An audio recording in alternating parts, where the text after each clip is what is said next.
오늘 주신 말씀은 출애굽기 18장 17절에서 23절까지 말씀입니다. 저 여러분 한 절씩 교독하겠습니다. 모세의 장인이 그에게 이르되 내가 하는 것이 옳지 못하도다.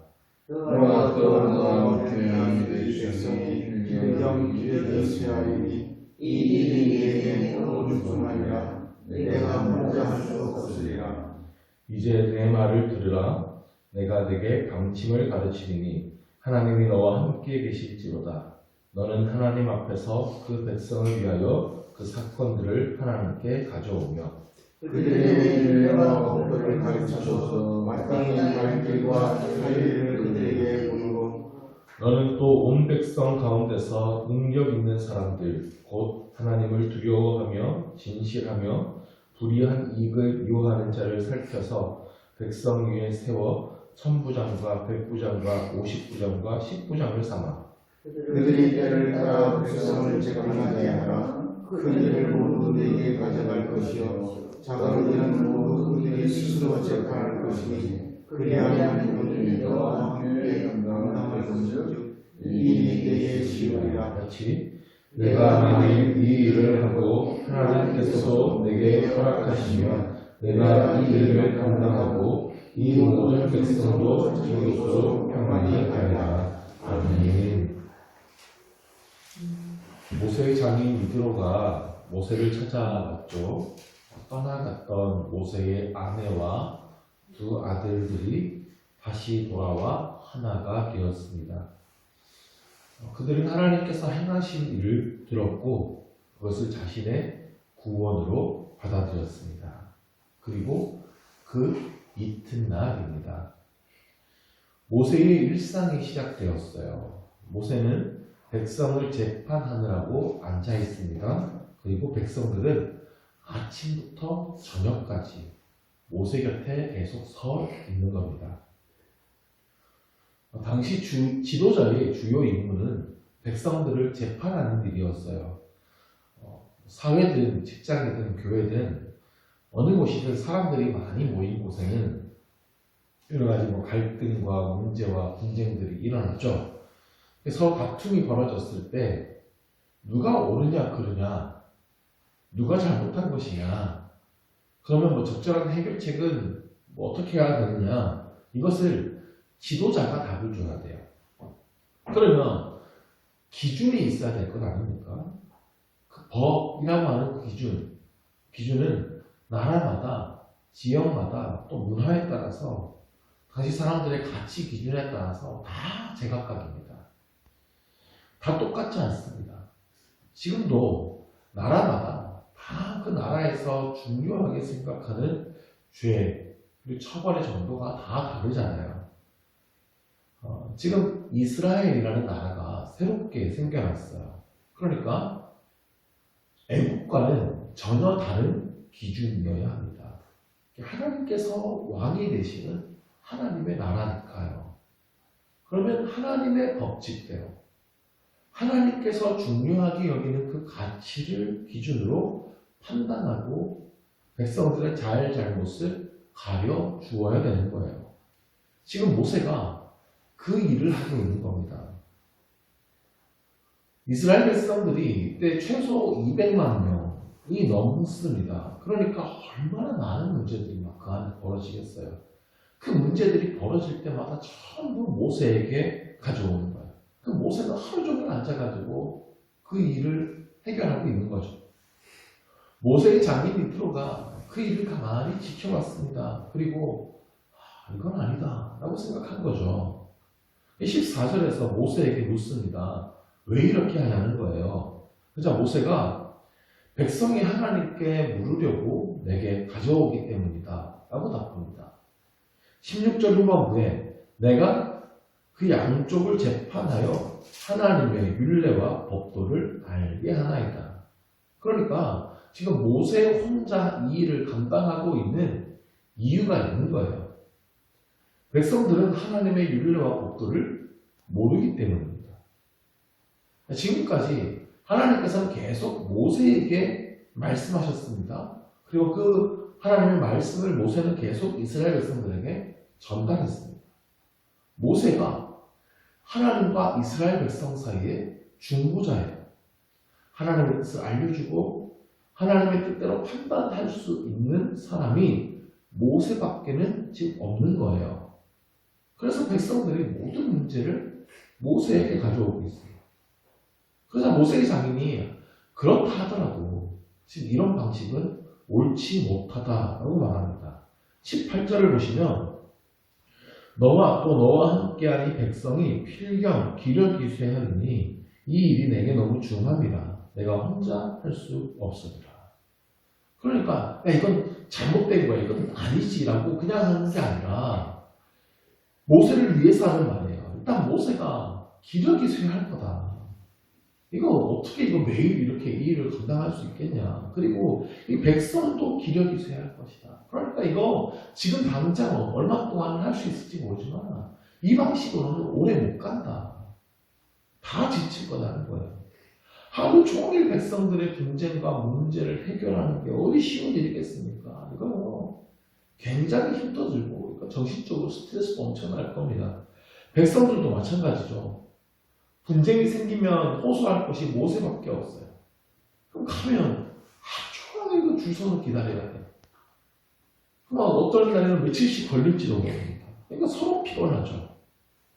그러므로 이들어가 그래도 그렇게 하지 말고 방법을 하나 알려주겠다는 거예요. 19절입니다. 이제 내 말을 들으라. 내가 내게 방침을 가르치리니 하나님 너와 함께 계실지로다. 너는 하나님 앞에서 그 백성을 위하여 그 사건들을 하나님께 가져오며. 이 뒷부분이 말이 너무 어렵습니다. 너는 하나님 앞에서 그 백성을 위하여 그 사건들을 하나님께 가져오며 라고 했어요.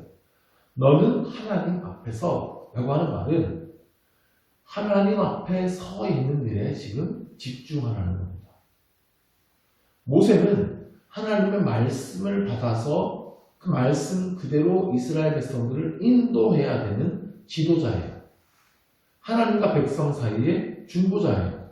그런데 이렇게 하루 종일 백성들의 이 사사로운 사건들까지 다 이렇게 신경 쓰고 있으면 이거 어떻게 그 일을 감당하냐는 겁니다. 먼저는 하나님 앞에 네가 서 있는 일에 집중하라는 거예요. 그 사건들을 하나님께 가져오며 라고 했습니다. 그 사건들을 하나님께 기도로 그냥 맡겨드리라는 겁니다. 그러니까 모세는 지금 벌어지는 여러 사건들을 위해서 하나님께 기도하는 자리만 지키고 있으라는 겁니다. 20절입니다. 그들에게 율례와 법도를 가르쳐서 마땅히 갈 길과 할 일을 그들에게 보이고 또 모세가 할 일은 그 백성들에게 율례와 법도를 가르치는 거예요. 그러니까 모세 혼자서 그 세부적인 일들에 대해서 다 판단하고 있지 말고 법을 가르쳐 주라는 겁니다. 무엇이 하나님의 뜻인지, 하나님의 원리와 법칙이 무엇인지 그것을 가르치는 일을 하라고요. 그래서 1000부장과 100부장과 50부장과 10부장을 세우라고 조언합니다. 1000부장이라 1000명을 다스리는 사람. 그 밑에 100명을 담당하는 100부장이 있겠죠. 1000부장은 100부장 10명을 관리하게 될 겁니다. 100부장 밑에는 50부장이 있고요. 또 10부장이 있는 거예요. 요즘으로 치면 대통령이 혼자서 모든 일을 다 하는 것이 아니라 도지사도 있고 시장도 있고 밑에 뭐 동장도 있고 통장도 있고 다 뭐 이런 식이에요. 그 작은 일들은 그 10부장이 처리하고요. 그 위에 조금 큰 일은 50부장, 100부장 그리고 더 큰 일은 1000부장이 가고요. 그래도 해결 안 되는 일은 모세에게 가는 거죠. 이렇게 중간 관리자들을 세우고 모세는 이제 중간 관리자들을 교육 훈련하면 되는 겁니다. 그들에게 하나님의 법도와 율례를 가르쳐서 하나님의 뜻을 따라 잘 재판할 수 있도록 교육하고요. 모세는 그들을 통해 재판이 잘 이루어지도록 기도하면 되는 거예요. 이스라엘 민족, 하나님의 나라의 탄생 시점에 이러한 조직이 세워지게 되었습니다. 그래서 모세에게만 집중되던 과도한 사역을 분배할 수 있게 되는 거야. 이 비슷한 사건이 사도행전에서도 일어나죠. 오순절 성령 강림으로 교회가 탄생했습니다. 구원받는 자들이 날마다 늘어났어요. 가난한 사람들이 많았기 때문에 돈 있는 부자들이 자기 재산을 바치면서 구제에 써달라고 했습니다. 사도들이 그 재산을 집행해야 돼요. 그 재정을 집행하느라고 구제하는 일에 빠지니까 문제가 생기는 거예요. 그래서 12사도가 7 집사를 세우지 않습니까? 우리가 하나님의 말씀을 제쳐두고 구제만 하고 있는 것이 마땅하지 않다. 그래서 성령과 지혜가 충만하여 칭찬받는 사람 7을 세우게 됩니다. 사도행전에서는 기준이 성령과 지혜가 충만한 사람이었어요. 그래서 칭찬받는 사람이었어요. 그럼 출애굽기에서는 기준이 뭘까요? 다시 21절을 보시면 너는 또 온 백성 가운데서 능력 있는 사람들 곧 하나님을 두려워하며 진실하며 불의한 이익을 미워하는 자를 살펴서 능력 있는 사람들을 세우라고 했어요. 그런데 그 능력이 3가지로 제시됩니다. 첫째는 하나님을 두려워하며, 둘째는 진실하며, 셋째는 불의한 이익을 미워하는 자입니다. 하나님을 두려워한다는 것은 하나님과의 관계죠. 그의 신앙을 먼저 보는 겁니다. 천부장, 백부장, 십부장은 이제 모두 직책을 맡게 되는 거잖아요. 자연스럽게 권력이라는 게 생겨요. 그러면 교만해지기 쉽습니다. 그래서 하나님을 두려워하는 신앙이 첫 번째로 필요한 거예요. 사람들이 왜 죄를 짓는지 아십니까? 하나님 무서운 줄 몰라서 죄를 짓습니다. 하나님이 늘 부릅뜨고 나의 모든 행동과 말과 생각까지 다 알고 계신다고 생각해 보십시오. 함부로 죄 지을 수 있습니까? 신앙생활은요, 하나님 눈치 볼 줄 아는 사람이 잘하게 되어 있습니다. 자, 이 첫 번째가 하나님과의 관계라면 두 번째는 사람과의 관계입니다. 진실함이 요구되죠. 거짓말을 하지 않는 거예요. 그러니까 사람 앞에서 마음과 행동이 올바른 겁니다. 자, 이러한 사람들이 사람에게 칭찬받고 하나님께 쓰임받는 거예요.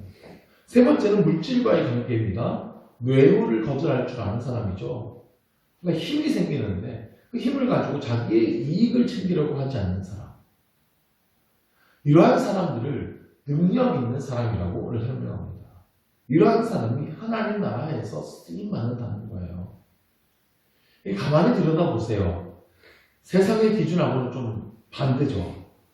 세상에서는 좀 적당히 거짓말도 할 줄 알고 자기 이속도 챙길 줄 아는 사람이 능력 있다고 평가받지 않습니까?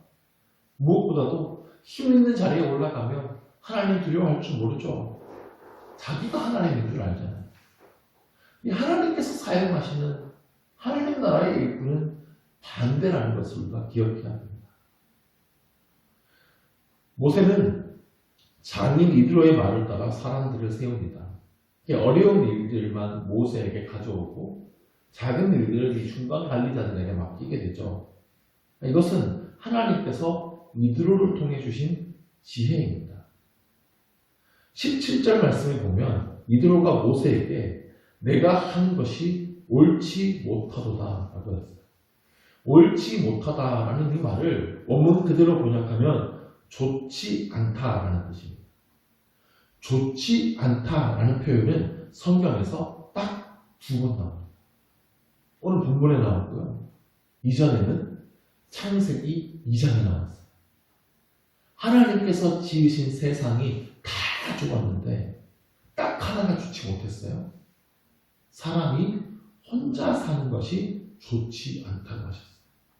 거기에 좋지 않다는 표현이 나오고 오늘 본문에 두 번째로 좋지 않다는 표현이 딱 나와요. 하나님께서 그래서 돕는 배필을 지어주셨죠. 사람은 혼자 사는 것이 좋지 못합니다. 독신은 무조건 좋지 않다라고 말씀드리는 것이 아닙니다. 사람은 다른 사람과 아름다운 관계를 유지하며 살아야 된다는 뜻입니다. 사람은 결코 혼자 살 수 없습니다. 그거 좋지 못합니다. 그래서 하나님은 우리를 교회로 부르셨어요. 누구도 혼자 신앙생활 할 수 없기 때문에 우리를 교회로 부르신 거예요. 혼자서는 믿음만 잘 지키면 그 믿음이 좋은 것이 아니라 각자에게 주어진 은사를 따라 함께 동력할 때에 신앙은 함께 지어져 가는 겁니다. 그래야 지치지 않습니다. 18절에 필경 기력이 쇠하리니 이 일이 내게 너무 중함이라. 혼자서는 이 길을 걸어가는 것이 너무 힘들다는 거예요. 함께 해야 신앙생활이 쉬워진다는 겁니다. 물론 함께하면 여러 가지 어려움도 있고 답답함도 있고 스트레스 받는 일도 있고 속시 들어오니까 혼자 하지라고 생각할 수 있겠죠. 그러나 결국엔 그 신앙은 무너지고 만다는 겁니다. 예전에는 그 교회도 보면 목사 한 사람의 카리스마로 폭풍 성장하는 교회들이 있었어요. 담임 목사 한 사람이 슈퍼맨처럼 모든 일을 다 감당했습니다. 엄청난 능력들을 막 발휘하면서 부흥을 이룬 교회들이 있었어요. 그런데 그런 교회들을 가만히 보면 그 목사님 은퇴하시고 나면 교회가 쇠퇴해집니다. 은퇴하시기 전에 여러 가지 문제들이 막 터지는 교회들도 있습니다. 성경을 보면 하나님은 함께 동력하는 것을 기뻐하십니다. 그게 좀 느리게 가더라도 각자의 부르심과 은사에 따라 우리는 함께 일하는 것에 익숙해져야 됩니다. 때로는 답답할 수 있죠.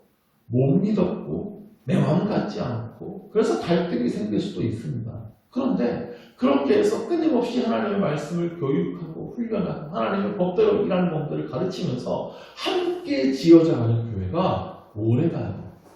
그리고 건강하게 성장하는 겁니다. 우리 교회에 이러한 동력자들이 많이 일어날 수 있기를 간절히 원합니다. 이 성경이 원하는 능력 있는 사람들, 하나님을 두려워하고 진실하고 불의한 이익을 미워하는 사람들, 하나님과의 관계에서 성령으로 충만하고 사람과의 관계에서 진실함으로 칭찬을 받고 정직한 일꾼들이 많이 일어나게 되기를, 그래서 우리 교회의 많은 사역들이 부흥하며 힘있게 일어나게 되기를 간절히 축원합니다. 기도하겠습니다. 하나님, 우리를 한 교회로 불러주신 하나님의 은혜에 감사드립니다. 모세 혼자 감당하던 일이 너무 중하여 이제 1000부장, 100부장, 50부장, 10부장 사람들을 세우며 그들을 교육하고 훈련하는 일들을 해나가는 모습을 봅니다. 하나님께서는 우리를 한 교회로 함께 지어져 간다 말씀하셨습니다. 우리가 각자에게 주어진 은사를 따라서 함께 동력하며 함께 그리스도의 몸된 성전을 지어가는 우리 되게 하여 주옵소서. 때로는 그 안에서 갈등이 일어나고 어려움이 일어날지라도 함께 서로를 용납하며 하나 되어 주의 일을 이루어가며 우리가 서로 뜨겁게 사랑하는 교회가 되게 하여 주옵소서. 하나님, 우리 교회에 이러한 일꾼들이 많이 일어나게 하여 주시고 하나님께서 우리에게 맡겨주신 사역들, 그 사명을 힘있게 감당할 수 있도록 복을 더하여 주시옵소서. 예수 그리스도 이름으로 기도드립니다. 아멘.